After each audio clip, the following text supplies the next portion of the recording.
I'm Keith McCullough, and welcome back. We finally made it to what's not Anchorman, it's one of my favorite movies, actually, Anchor Woman. Dr. Pippa, welcome.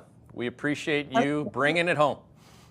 It's so good to see you again. It's so good to see you. I was saying to our editorial, our team and our crew, I was like, oh, fine, we get Dr. Pippa at the end. She's gonna be that big smile. She's gonna be positive. We're gonna end on a positive note. And then I'm like, oh no, she wants to talk about like World War III. So I was like, at least you're gonna do it with a smile. I mean, it's appreciated. We got to talk about it because it's real. So you don't like you and I were just talking quickly before we went live. I mean, you're not subject to hyperbole. This is not kind of how you roll. And I guess you wrote a column on Substack, to that end. What's up? Yeah, as we were in lockdown, I was spending a lot of time studying what's going on in the world. And, as an economist, I'm not just looking at markets, I'm also looking at strategic security and geopolitics and what's the context in which the markets are operating. And I lecture at Sandhurst, which is the equivalent of West Point in the United Kingdom. And I've just spent a lot of time looking at the world in this integrated way. And I realized that the superpowers have really been facing off quite directly with kinetic contact in realms the public can't see, meaning space, subsea, submarine conflict. And that set the stage. That's been happening probably for the last 4 years. And it kind of set the stage for then what started to unfold and unravel in Ukraine.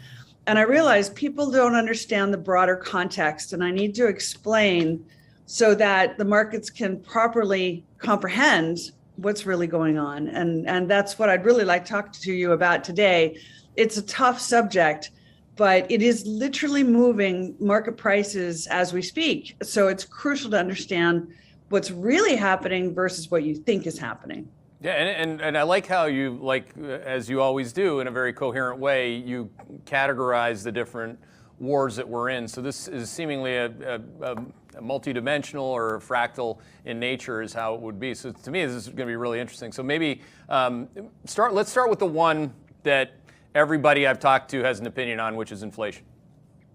Okay, so people are probably not old enough to remember the political campaign that was created to deal with inflation back in the 70s. It was called WIN, the War on Inflation, right? It was like, that's what we're heading into. And we're in a war, and inflation is a war on your savings.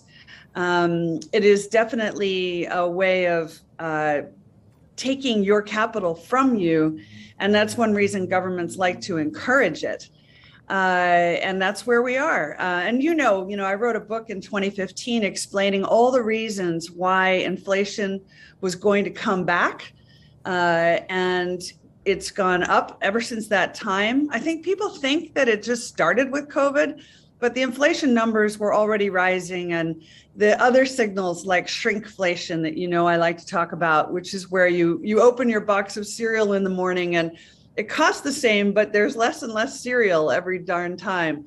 That is an early indicator that inflation is coming. So we've had a good long buildup to this. This is not coming out of the blue. So that's one war. And that one underpins other ones like culture wars, because as people feel pain, they become more agitated about the issues that they're concerned about. And people are definitely feeling pain already. Hey there, Hedgeye Nation, or if you're not part of Hedgeye Nation, thanks for watching Hedgeye on YouTube. If you haven't already, make sure to click on the button below there. Subscribe to our YouTube page. You can also follow the link in the description to our website to get even more great investing content. Well, that one we'll come back to because it's like you said, it's like all encompassing. But you already mentioned it, but superpower wars let's do at sea, and you can do space. You mentioned both. Yeah. So what we have is a situation where the superpowers are facing off on strategic issues. So space is the new critical domain. Why? Because all of us totally depend on sat-nav, GPS, Wi-Fi connections that depend on satellites. And so And, in strategic security, none of your weapon systems work unless you have guidance systems, and they're all satellite based these days. So Russia, China, and the United States have been vying for domination in space for quite a long time. And the US always thought it had the great advantage, but in certainly even the last few months, we've seen events occur that indicate that space is in play. Mm-hmm. So, for example, we had the Russians destroy one of their own satellites, and it created a massive debris field. And in space, when you get a lot of metal objects, small metal objects in space, they often call it the Kessler effect. And they describe it as a washing machine filled with razor blades. It was so severe that they had to almost evacuate the International Space Station. They were afraid it was going to get hit by that debris field. So it was designed to create disruption and to indicate we can take out your satellites if we want to.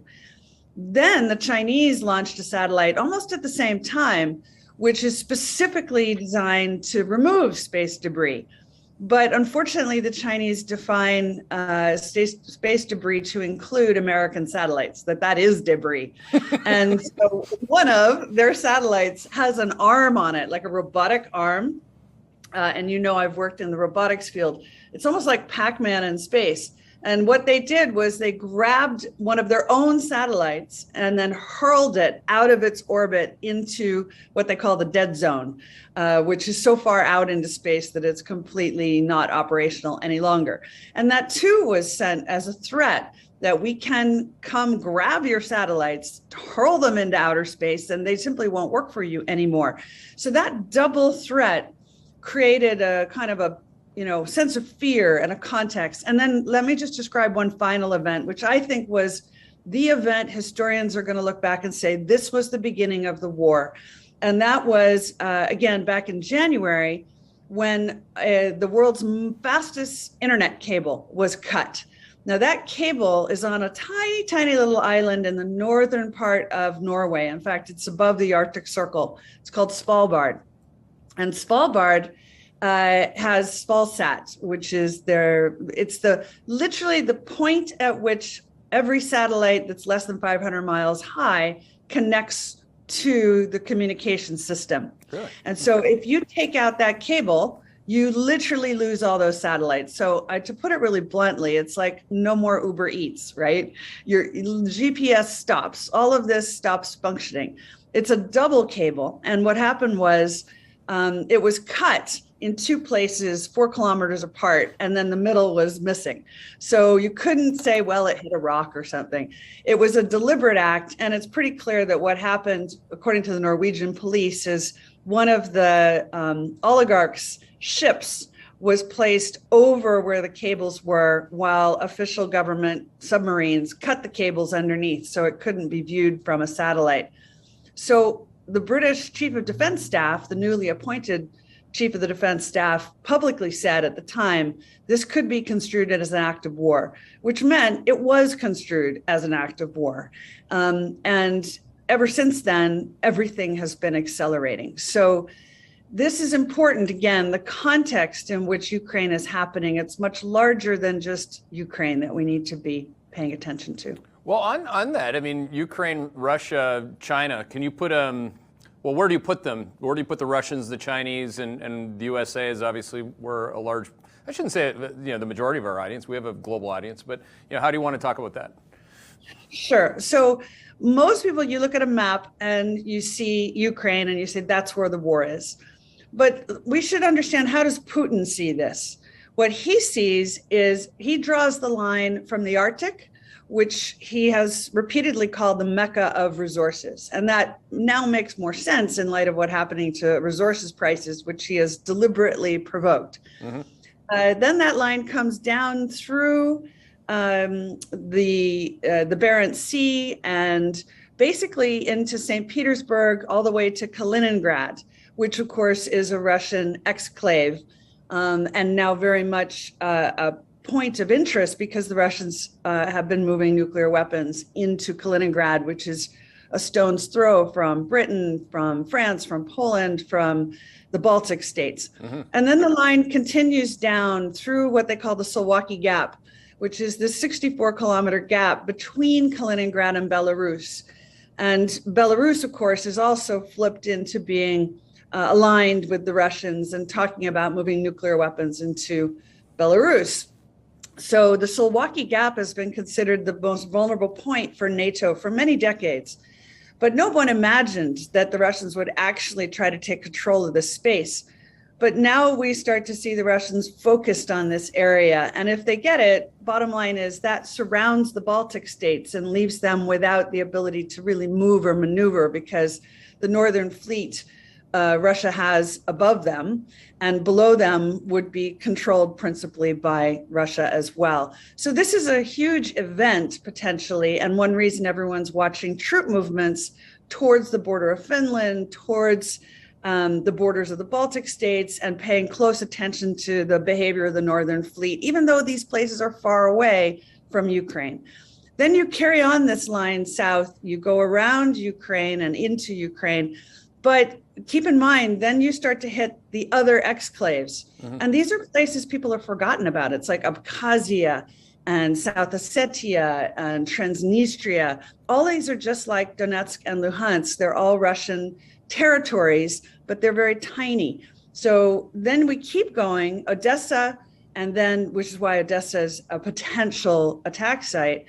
And then the eastern part of the Mediterranean, where there are massive gas fields. And again, the Russian fleet is positioned there. And then we come to Africa. And Russia is hugely positioned in Africa, particularly if you start to pay attention to Putin's sort of private army, which is popularly known as the Wagner Group. But there are many versions of it. And this is kind of a private army that reports to him directly, not to the Duma. And they are positioned really heavily controlling now the oil in Libya. Sudan has just announced they're giving Russia a port there, and all the way through the Central African Republic, Mozambique, Madagascar. So this line goes from the Arctic all the way to the southern tip of Africa. That is how Putin sees things. And how do you think he sees the Chinese, or how do they see him?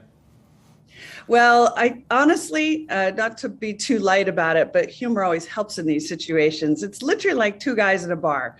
And one says, I hate these guys and I want to throw a punch. And the other one, the Chinese, says, you should do that. And then Russia throws a punch. We get a mess. And now the Chinese guy is at the other end of the bar going, I don't know. I just met the guy once. I mean, he was in the bar, right?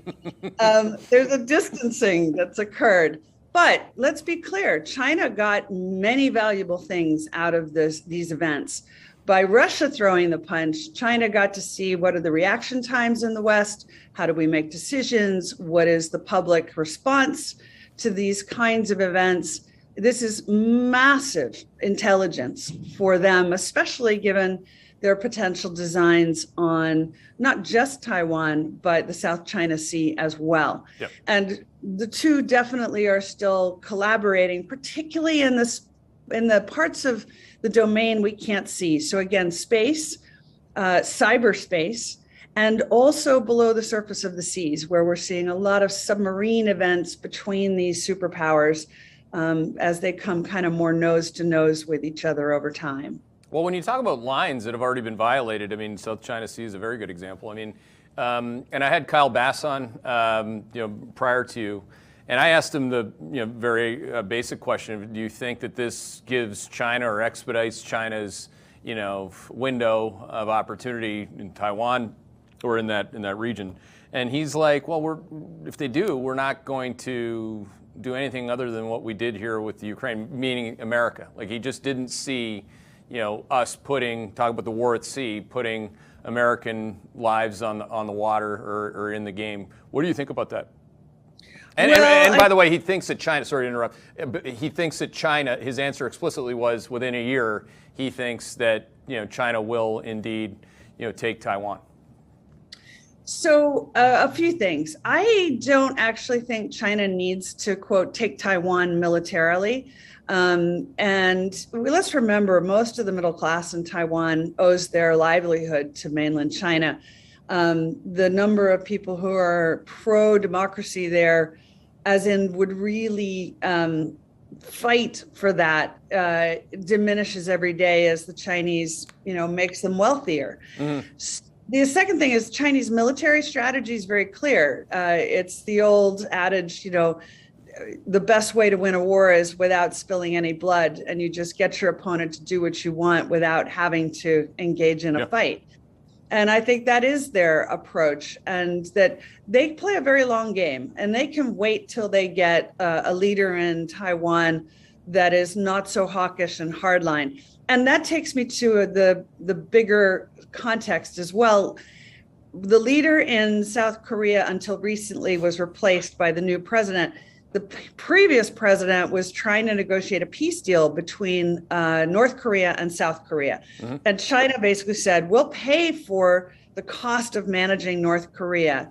And that was a huge advantage for South Korea. So they were leaning towards doing that deal. And by the way, that's one reason you never hear Korea included in any of the references about intelligence matters anymore in the West, right? It's US, Australia, it's Japan, and Korea's not on the list, because it was seen that they had already done their deal with China. So the bottom line is, if you have any kind of reconciliation between North and South Korea, why do you need 30,000 American troops on the border there? You don't. And so once they leave, and frankly, the appetite in the United States, regardless of politics, is that, why do we have these people there? And do we need them anymore? And why are we bearing the cost? And so once they're removed, then it becomes much easier for China to deal with Taiwan. And I do think they'll want to deal with it in a non-militant way. And it'll end up being like Hong Kong, one country, one system. And it will happen quietly. And frankly, Kyle's right. I don't see the United States having the appetite to actually take on China to defend it, in spite of all of the rhetoric and the defense agreements between the two countries. Meanwhile, notice the Taiwanese have been moving their chip production out of Taiwan as fast as they can. Right. So they're hedging their bets too. Yeah, that's interesting. The Chinese, the other part, which is another one of the wars you wanted to discuss, virus wars. Bass had another tangent that he was going off on in terms of how the Chinese are using the virus to achieve their goals, tactically and in a timely, timely and tactical manner. Do you agree with that? Like, again, he's saying, look, there's no irony in terms of the timings of the shutdowns in Shenzhen, most recently Shanghai. What do you think about that? So I haven't heard Kyle on this, so I won't comment specifically on what he has said. But I do think we've got two things. One is we're in a war on the virus, and that war is continuing. It's costly, it's inflationary, it's damaged a huge percentage of the world economy. It's brought about changes that no one anticipated, including quickening the pace of innovation, which is not about a bad thing. It caused us all to work remotely, just like I am today here from the offices of a nonprofit that I work with, because I'm a digital nomad, and I'm a human nomad and a digital nomad as well these days, partly because of COVID. So that's one element of that war. But another element, which I think has not really been given fair airtime, is the perception. And let's face it, perception is everything. The perception by China and by Russia that the COVID was not from nature, that it was engineered, and that it was engineered by the United States. Now, most people will say, well, that's crazy. Of course, we would never do that. But if you really start to dig into it, what we see is that NIH did pay for the research on the COVID SARS virus to be done in the Wuhan lab. Why did we send it to Wuhan? Because we outsourced to the cheapest place. That's what it was all about. It wasn't about strategic security thinking. It was about where can it be done cheaply. And so when there was a realization that this is happening, that drew attention to what other labs does the US have? And we're now beginning to see that it turns out that the Department of Defense was funding bio labs in places like Ukraine as well, which is, to be clear, I am not saying these were bioweapons labs. But it's also true that in the biospace, everything is dual use. Every weapons inspector will tell you that all of these places can be used to make terrible things. They can be used to make things that save lives, just like a car can kill you or take your family safely somewhere. Well, bottom line is, I suspect the end result of all this is that the world does need to return to mutual weapons inspections, which we used to have. And that's how we found out that the Russians had a massive biological weapons program back in the early 70s, right after we had, Reagan, in the 70s, right after we'd signed the Helsinki Accords. They started a huge bioweapons program. So you can see how, if you're doing it, you're assuming everybody else is too. And that fear has contributed to China's response and Russia's response, and maybe provoked them unnecessarily. I'm not saying it justifies in any way the action we've seen in Ukraine. It doesn't. But the optics are just terrible. Mm-hmm. Which, again, brings in, this whole, there's different ways we can go with this. We can go the fourth turning route through Neil Howe's lens. We can go through, just people acting in self-interest. The Chinese acting in theirs, the Russians acting in theirs, and the U.S. and the UK acting in theirs in kind. How much of that on the cultural war front is just endemic to self-interest? Well, welcome back to Realpolitik. And we didn't have to pay much attention to this. We didn't have to pay attention to geopolitics at all for decades. It didn't matter. For decades. It didn't matter. I don't know if you remember, but I wrote a book, a very short book for the CFA called Geopolitics for Investors in 2015. And people were like, why? It's not relevant. Yeah, it doesn't matter anymore. It doesn't matter anymore. And I said, it does, and it's coming back. And we're going to see geopolitical conflict. And I didn't anticipate where we are now, outright direct conflict, but I did anticipate we're going to see the US and China facing off. We're going to see a world where the question is going to be, whose side are you on? And that question is absolutely apparent today. Mm-hmm. But now geopolitics is overwhelming the markets. And I think most people are very confused because they're so accustomed to assessing things in a purely analytical and mathematical way. And this isn't about numbers. This is about concepts. So this is more about what's the narrative rather than what are the numbers. Mm-hmm. And that's hard to build into portfolios. So it can be done. And the fact is, most of history is jammed with geopolitics. It is usually a major force on the market landscape. So our generation, anybody now who's trading, they've just had a very privileged geopolitics-free environment for most of their lives. But this is highly unusual. Yeah, that for me, that is 100% the case. Because I always say numbers trump narratives, but I'm not talking about geopolitics. What I'll then quickly say when somebody says, well, what's your view on this geopolitical issue? I'll say, I have no idea. You've already, first of all, in 23 minutes, rattled off more on every single geopolitical topic that I could be asked about. You rattle off more than, and could forget more on the way to the bathroom than I know. There's no, I got nothing in that, no gain, zero. So what I've tried to do is I basically believe that somebody always knows something about the narrative and or the the pending action, and markets do signal or front run the next. And Russia's a great example. Russia, the equity market is breaking down, oil started breaking out, and then bang, bang, bang, all of a sudden here we are. So if you just did have an ability to connect the dots, so to speak, using market signals, I was okay with that. But I am absolutely not okay. By trying to, again, I just can't. And I'm assuming that if I can't, that a lot of other people can't, Dr. Pippa, and you're helping us right now. So, Well, I'm trying to, but you can, and it's a question of thinking through secondary and tertiary effects. So let's. But how do you do it if you don't have the historical context that you have? Again, you just drew a map through places that most people don't even know how to pronounce. That is true. That is true. By the way, it really makes me understand how it is we were totally surprised by World War I and World War II. Completely surprised. And here we are in an internet age, and people are still totally wrong-footed. How is this possible? I don't know. But let's look forward and try to understand what's coming. So bottom line is, I think Putin has been planning this a very, very long time. Really? What's a long, very, very long time? I'd say at least 10 years. Oh, wow. This is a highly strategized undertaking. And here's a little tidbit that's, a good example of your kind of obscure little bits of information.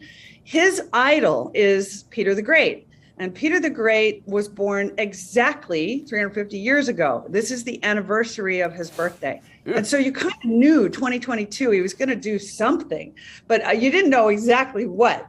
But what's clear is that he has been agitated about Russia being diminished by the loss of the Soviet Union for his entire career. And he has structured things so that he was able to commence a war without his own inner circle knowing that he was going to do it. And you could see in the interviews with like the head of the intelligence services, who tried very valiantly to say, sir, I don't think this is a great idea. And he just got completely shot down. And anyone who's turning on Putin is ending up in a bad place. So how do you start a war without your own team knowing? Answer: a lot of forward planning. That doesn't mean that his battle planning has been good, but it does mean he's thought through these secondary and tertiary effects, which are Europe cuts off the use of Russian energy, which means the price of energy goes up in the West. This is very damaging to the West, and he knows it. Russians can deal with a whole lot more hardship than Europeans and Americans, and frankly, emerging markets. Ukraine and Russia are the fourth and fifth largest producer of wheat in the world. Inevitably, the wheat price was going to go through the roof. And last time we saw this, and you and I talked about this in the past, when the wheat price goes up, you're going to find social unrest in the Middle East, because that's the principal foodstuff that they depend upon. So if we got the Arab Spring from a smaller price hike, we should expect more political turmoil in the Middle East. Does he want that? Yes, he does, because he's trying to create chaos and problems for everybody everywhere. That connects to fertilizers. Now, what happens is, if you look at the map, you see that most of the potash comes from Belarus, which is now flipped to being a supporter of Russia. Ammonium nitrate comes from Russia. And suddenly the world's food supply is hugely affected by the massive rise in both the energy price and fertilizer costs. And boom, next thing you see are grain prices going through the roof. Next thing you see is countries like Italy start announcing self-rationing in the grocery stores, because the truckers say, well, we're going on strike, not for higher wages, but because we simply cannot afford to deliver the grain or the food into the urban areas when the oil price is this high, when diesel costs this much. Next thing you see is announcement of livestock culls, because the cost of feeding the livestock and then transporting it is too high. And you begin to see the conditions where suddenly you've got all of these commodity prices moving like crazy. And I haven't started to look at things like lithium, where most of the refinement of lithium is done in places like China, which, being allied with Russia, suddenly they go, well, we don't want to export any of this. We'll just keep this. And that explains the ridiculous move that's happened in lithium prices. So, I'm giving you practical examples, but the point is to get everybody thinking about, how is this going to roll going forward? Now, now let me bring you a little bit of good news, because I have been delivering some heavy stuff so far, and I know it. The good news is, in 1973, when we had just signed the Helsinki Accords with Russia and begun the dialogue with them, and I know a lot about this because my father was the one that Nixon sent to Moscow when he sent Kissinger to Beijing. So I learned a lot from my dad about how this unfolded at the time. And Russia faced a famine. And instead of saying you're on your own, we basically said we've got to help them. And we paid American and Canadian wheat growers and moved that wheat to Russia in a kind of Marshall Plan sort of way. Well, today, in my opinion, that's what needs to happen. We need to say, you know what, The Russian people are not the same as Putin. And if we try to treat Russia as a place that we just ignore and they end up in terrible straits, we will only create more Putins doing that.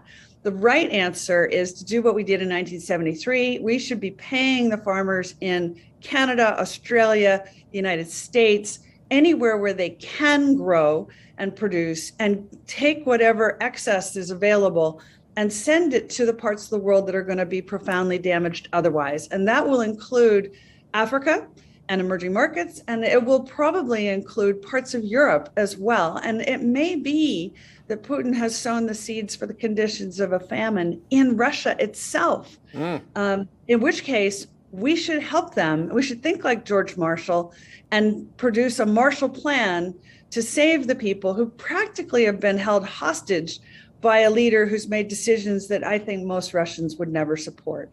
So I think that we'll get to that point, and we can stabilize markets. We can get there, but it requires forward thinking, which right now people in politics are not engaging in very much. Well, I mean, if you're right, it's 10 years or more, or just something very long term. He's going to play the long game here. How long do you think this is going to last? From Putin's perspective. Yeah, the mistake we make in the West when we're trying to assess military and strategic situations is we assume they're like us. Yeah. But in fact, I believe the Russian side can take much more pain than we can. Mm-hmm. And they are driven by motives that are different from ours. One thing is there's a huge link between organized crime and the way Putin runs Russia. It's effectively almost like an organized crime gang took over a state. And so they're not only interested in, taking control from a state perspective, but it's all about getting control of cash flows in all these locations. And there are loads of cash flows, right? If you control wheat fields, gas fields in Ukraine, which now they will, ports, which now they have, these are huge cash flows. So those are all wins, even though it looks like a massive military loss. So we've got to understand their perspective, which is different from ours. Yeah. Well, how about the perspective of a Western European? And there's going to be a vote in France, obviously, that'll have an opinion on that, or the West this side, or where you're at. I mean, who would you expect to provide leadership, and do you think it would be unified? Yeah. So before even answering that, let's step back and understand the fundamental problem right now is that Putin is literally like a suicide bomber with nuclear weapons. And all of us in the world are hostage to what he wants to do next. Now, normally, if the FBI is dealing with a suicide bomber, they speak to them really, really nicely, and they send food, and they're very gentle about it because you just don't know. In this case, we're not doing that. And worse, we're not actually providing an off-ramp. Otto von Bismarck said that the art of diplomacy is the art of making ladders that others can climb down. And I think he knew a lot more about diplomacy than anybody today. And we're not providing the ladder to allow Putin to climb down. And it sounds awful. And I'm not talking about appeasement. I'm not saying that we give in. I'm saying there has to be a way to get off the battlefield and get to the negotiating table, even if you totally disagree. And again, I've talked to my dad at length about this, and that's what often happened. Again, back in the Soviet period, you would agree to talks, even though you knew there was no point, because at least it meant there were no bullets and there were no nuclear weapons being fired. And I suspect that's what we're going to get to, which ironically is what Putin asked for in the beginning. He wants the new Helsinki Accords to negotiate the border between Western and Eastern Europe, between Russia and the West, and let him open that negotiation, because the West is going to have the last word. The whole world is aligned behind the West now and Western values because of what they've seen here. And second, he's asked for mutual weapons inspections, nuclear, biological, everything. And as I said earlier, I think hey, no skin off our nose. Why not? Let's have mutual weapons inspections. The world has too many nuclear weapons. We've had massive technological advancements in the last 25 years, and it's probably time to do a kind of stock take of what is it that everybody actually has, so that the fear can be commensurate with the reality. Right now, fear is far beyond, because you don't know what is it everybody's got. Well, that's, I mean, like one of my favorite books in the last, other than your books that I've read, of course, the one of my favorite books that I've read, that I've read in the last few years is called Never Split the Difference, which is like basically a hostage negotiator, Chris Voss's book. I don't know if you read it or not, but yeah, great book. It's like an excellent book, and I think about this, like, who's going to be the negotiator? Like, what country? Who is the Western leader? I mean, it's really a question I think that's going to be answered. Do you have a person in mind? So a couple of things here. Turkey, Erdogan is trying to be the negotiator. Yeah. My eyes are going to cross. Yeah. That's, and the history there is very long. I won't go into that, but he's trying. And, it's strange because he's got NATO there, and yet he also allowed Russians to use the Incirlik NATO base as well, right? So he plays both sides of that coin. I had actually thought that the Emirates would emerge as a negotiator in this space, but they seem to have sided more with the Russian side, and that means that's not going to happen that way. OPEC and the other major players there, Saudi in particular, all have an interest, but they're not aligning with the president very much. And so I imagine, at the end of the day, this also needs to be bipartisan. I know that's so old fashioned, but, in the old days, that's how this was done. And the peace was kept by the Nunn-Lugar legislation, if you recall, right? Sam Nunn and Richard Lugar, Democrat and Republican, who came to an agreement about what is it we should ask of Russia in the aftermath of the Soviet Union. This is how this needs to be handled. But we're going into a domestic election in the United States. And what's super interesting to me was, prior to all this, it was looking like Donald Trump really had a chance of coming back as the president of the United States. Mm-hmm. Now, because of this, and because he keeps saying Putin is so smart and he's been so clever, I think a lot of Republicans are beginning to step back and say, no, we don't want to have a political leader that's aligned with someone who behaves like this.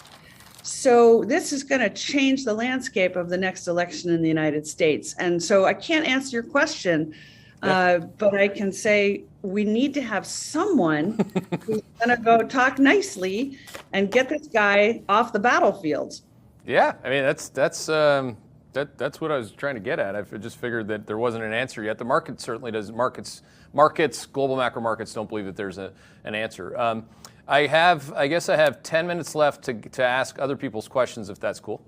Sure. And with you, they could be about anything which isn't all about wars. So let's start about one that isn't. This question from Highcroft, which has to do with, I believe I guess you spoke at the World Economic Forum about digital currency. Is that correct?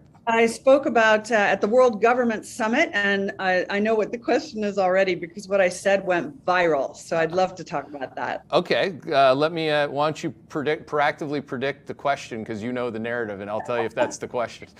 Okay, let's play this game. So basically, I was on stage, and the title of the session, which I didn't choose, was "The New World Order," which of course totally provokes every conspiracy theorist on the planet.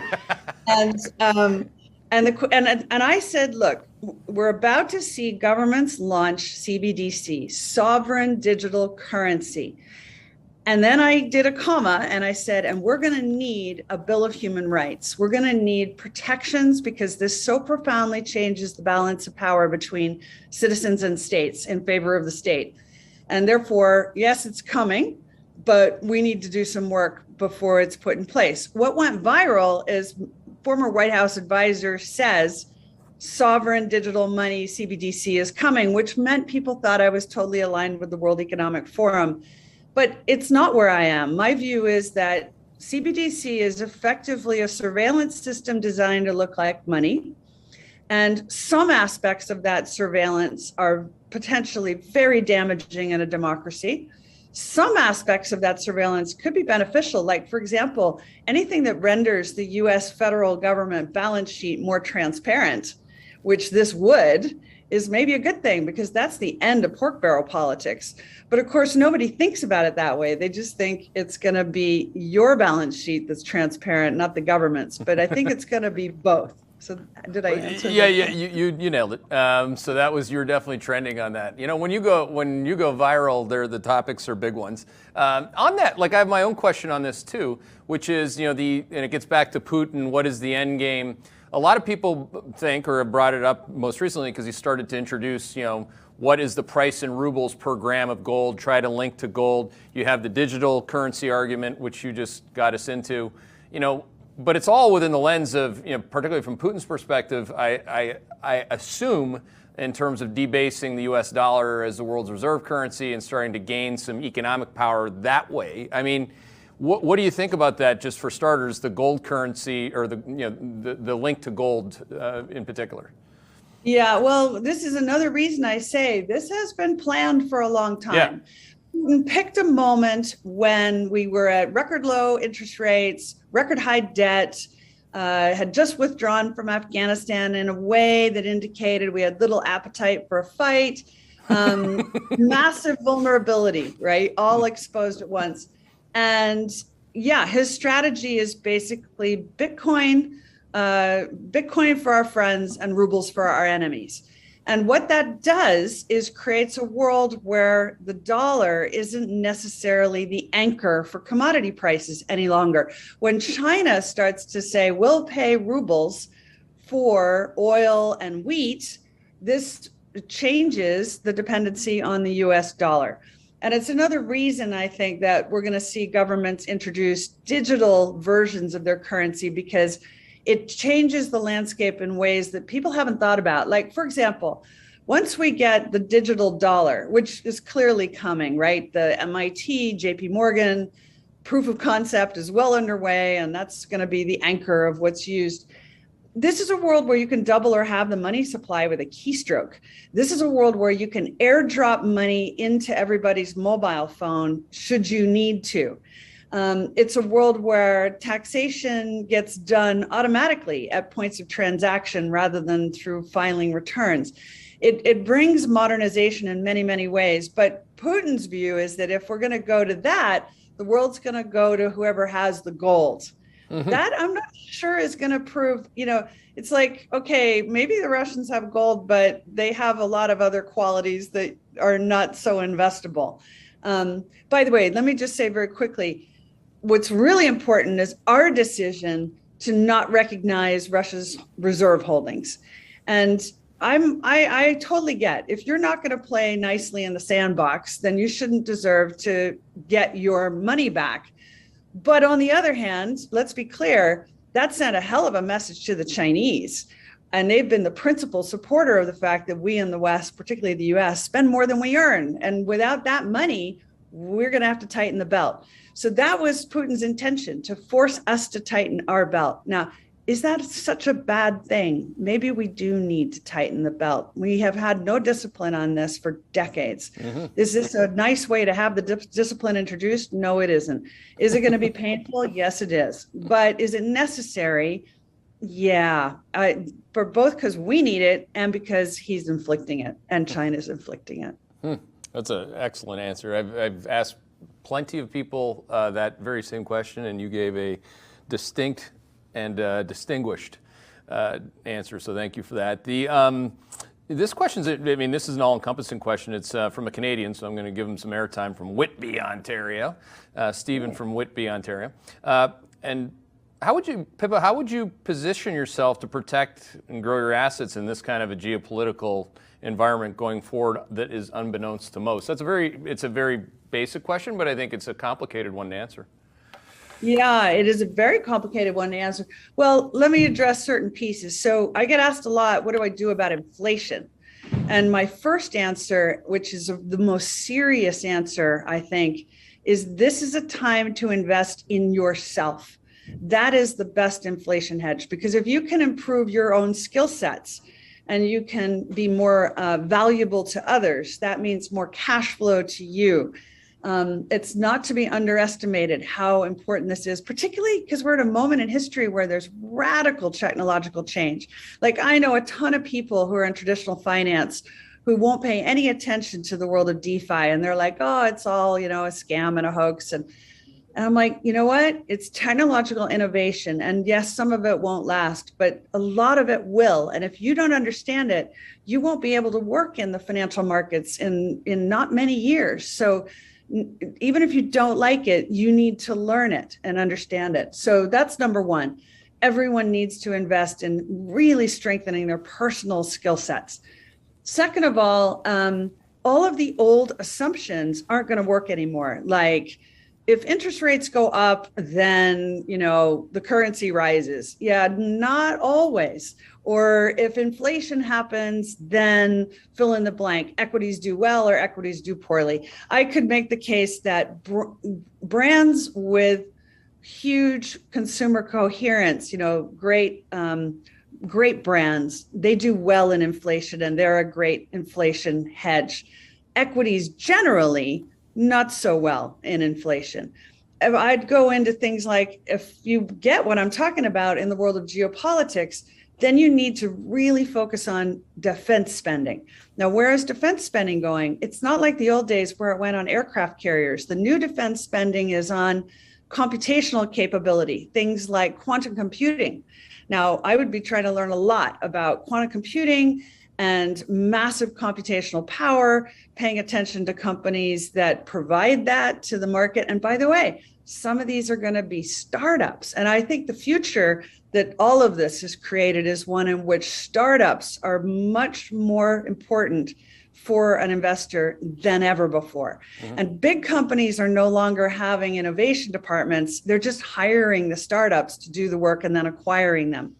So I think the market's going to start to provide more ways for investors to get involved in earlier stage companies. And even the big guys like Sequoia and the big private equity houses are already also engaging at a much earlier stage with smaller startups. Again, if you're paying attention to what government is spending money on, then you'll be able to start to play with the startups that are supplying what they need. That's the new defense spending. It's not bullets and guns.